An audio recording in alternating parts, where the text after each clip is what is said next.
Pada masa ketika bumi masih muda dan lautan belum tenang, langit dan laut Papua hanya dipisahkan oleh kabut tipis. Dunia kala itu masih sepi. Belum ada manusia, belum ada hewan. Hanya ombak, awan, dan cahaya matahari yang menembus kabut tipis di Cakrawala Timur.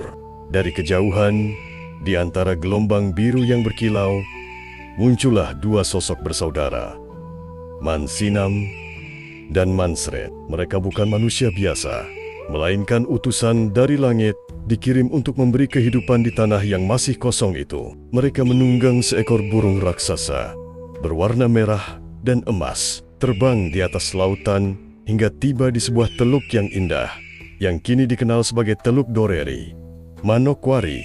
Mereka turun di tepi pantai yang sunyi. Pasirnya putih seperti mutiara, air lautnya bening seperti kaca. Dari tempat itulah kisah kehidupan di tanah Papua dimulai. Mansinam, sang kakak, berhati lembut dan bijaksana. Ia membawa sebuah kendi dari batu giok, berisi air suci yang dipercaya berasal dari langit. Sedangkan Mansren, sang adik, gagah dan penuh semangat. Ia membawa tongkat kayu bercahaya yang dapat menumbuhkan kehidupan dimanapun ia sentuhkan.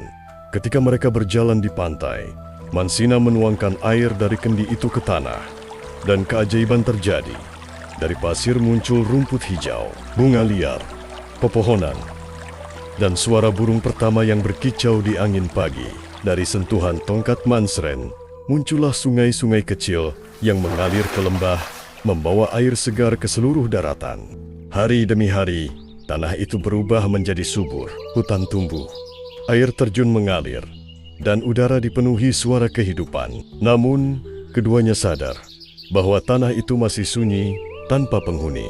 Maka Mansinam dan Mansren berdoa kepada langit, memohon agar kehidupan manusia lahir di bumi yang mereka siapkan. Langit pun menjawab doa mereka. Di tengah malam, di bawah cahaya bintang, dari kabut muncul bayangan-bayangan yang perlahan mengambil bentuk manusia. Lelaki dan perempuan pertama di Papua pun lahir. Suku pertama yang hidup di sekitar Teluk Doreri. Mansinam mengajari mereka menanam, memancing, dan berburu. Mansren mengajari mereka membuat rumah dan melindungi diri dari badai laut. Selama bertahun-tahun, kedua saudara itu hidup bersama manusia, mengajarkan nilai kehidupan, menghormati alam, menjaga laut, dan bersyukur kepada Sang Pencipta. Manusia hidup damai, selaras dengan bumi dan langit. Namun, waktu terus berjalan. Mansren, sang adik, mulai merasa gelisah.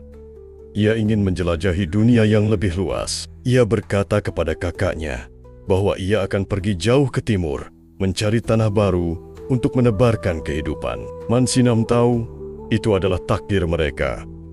Satu tinggal menjaga, satu mengembara membawa kehidupan ke tempat lain. Sebelum berpisah, Mansinam memberikan setetes air suci terakhir kepada Mansren dan berkata dalam hati agar bumi selalu diberkati dimanapun adiknya berpijak. Mansren pun melangkah ke lautan. Dengan tongkat bercahayanya, ia memanggil burung raksasa mereka. Bersama angin, ia terbang meninggalkan Manokwari menuju Cakrawala Timur, menghilang di balik kabut pagi.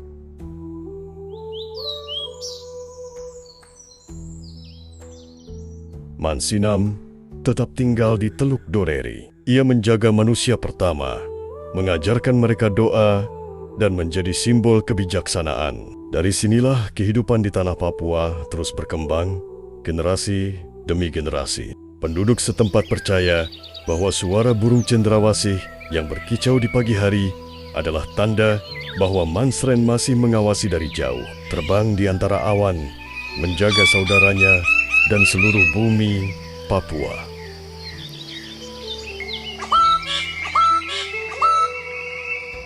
Sementara itu, setiap kali sinar matahari pertama menyentuh air laut di Manokwari, masyarakat percaya bahwa itu adalah berkah dari Mansinam, sang kakak, yang masih meneteskan air kehidupan untuk bumi. Kini, di tepi Teluk Doreri, berdiri sebuah pulau kecil bernama Pulau Mansinam.